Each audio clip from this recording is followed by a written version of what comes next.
Non, mais c'est pas ça. Mais c'est que s'il doit y avoir une loi spéciale, rien ne dit que cette loi spéciale sera définitive. C'est-à-dire 12 milliards si elle reste au moins pendant un mois. Bon, le coût serait bien plus élevé si elle devait durer, ce qui est assez peu probable, toute l'année 2026. moi, je peux parler, si vous voulez, du coût de ce budget.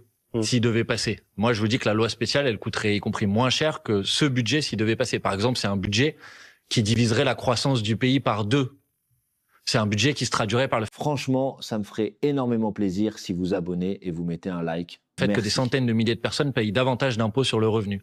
C'est un budget qui se traduirait par le fait que les retraites ne seraient pas réindexées sur la base de l'inflation l'année prochaine. C'est-à-dire que les retraités perdraient du pouvoir d'achat. Il y a un débat là-dessus. Vous savez que la majorité est prête à faire des concessions pour indexer une 1400 partie. euros. Oui. C'est en tout cas ce qui a été à l'Assemblée nationale. La mesure a été rejetée. Au Sénat, elle a été réintroduite avec une limite à 1400 euros. Tout à fait. Bon, si vous considérez que les retraités, à vous, mais à travers vous, les gens qui me font parfois cette objection, si vous considérez que les retraités qui gagnent 1400 euros ou 1450 euros vivent très bien aujourd'hui dans notre pays, je pense qu'on vit tout simplement pas dans le même pays. Donc, pour répondre à votre question, si le budget doit être rejeté, si le gouvernement doit être censuré, et je le souhaite, il y aura une loi spéciale. Et moi, ce que je souhaite, c'est pas nouveau. Vous allez me dire que ça fait longtemps que je dis ça, mais Attendez, j'ai le mérite de la, j'ai le mérite de la constance. Dissolution. C'est que je considère, moi je considère qu'il ne peut pas y avoir de changement de politique dans ce pays sans départ du président de la République. Donc voilà, et ce qui est en train de se dérouler là depuis plusieurs semaines, j'ai plutôt l'impression que ça me donne raison. C'est-à-dire qu'en fait, Monsieur Macron a perdu les dernières élections, mais il continue à essayer d'imposer sa politique. Et sa politique, elle est minoritaire aujourd'hui. Donc vous pouvez pas passer en force contre le pays, en force contre l'Assemblée nationale. Au bout d'un moment, ça marche plus. Le débat du moment, Manuel Bompard, je suis curieux de vous entendre sur ce qu'a dit Emmanuel Macron au sujet des médias. Le Rassemblement national et une partie de la droite aujourd'hui l'accusent de vouloir museler la presse. En cause, je vais tenter d'être très précis, parce qu'il y a eu un peu de fantasme aussi, sans doute, autour de cette affaire. Les propos du chef de l'État dans lesquels il soutient une démarche qui existe déjà depuis plusieurs années, qui consiste à labelliser sur la base du volontariat des médias qui s'engagent à respecter une déontologie. Pour dire les choses de façon un peu simple, aujourd'hui Emmanuel Macron s'est défendu de vouloir créer un label d'État ou même un ministère de la vérité. Est-ce que tout cela vous inquiète ou pas du tout ? La proposition telle qu'elle est formulée par le président de la République me semble pas la bonne manière de répondre contre un problème qui, lui, est un problème réel.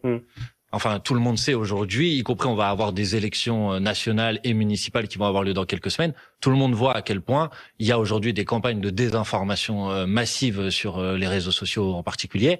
Il y a des nouvelles pratiques qui n'existaient pas avant, c'est-à-dire ce qu'on appelle les deepfakes, des vidéos mensongères. Moi, j'en ai été victime, par exemple, où on m'attribue des propos que je n'ai jamais tenus. Donc, je suis d'accord pour dire qu'il faut apporter des réponses sur ça. Je pense que vous dites dans l'ordre. Pourquoi c'est pas la bonne méthode? Ces labels qui existent donc déjà depuis plusieurs années, certifiés par des cabinets de... On va essayer de rentrer dans le débat. Mais parce que moi, qu'on fasse en sorte que les règles de déontologie soient respectées dans les médias, ça me paraît être une chose très importante.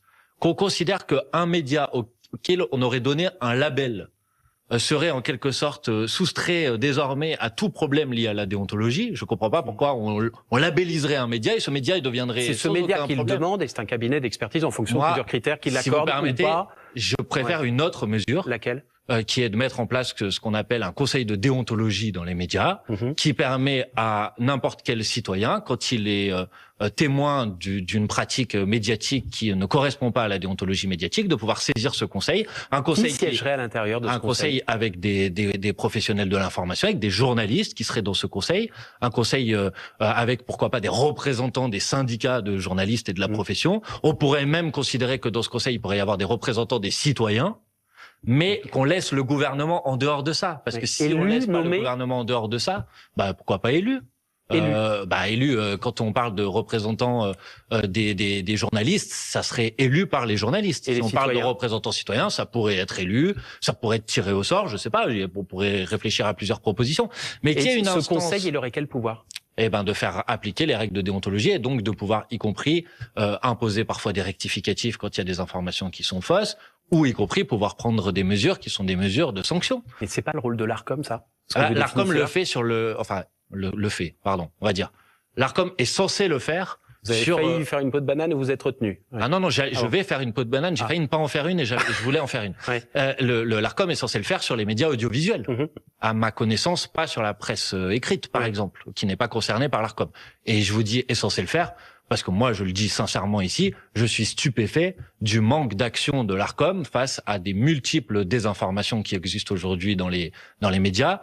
J'ai vu il y a quelques jours un reportage qui a été publié sur les pratiques de la chaîne CNews, chaîne concurrente de la vôtre, dans laquelle je suis stupéfait que l'Arcom ne réagisse pas. J'ai vu une enquête de Reporters sans frontières et l'Arcom a contesté ces éléments. Enquête sur le temps de parole dans la chaîne d'information que vous venez de citer au mois de mars. RSF estimait que l'extrême droite avait été surreprésentée. L'Arcom a dit non.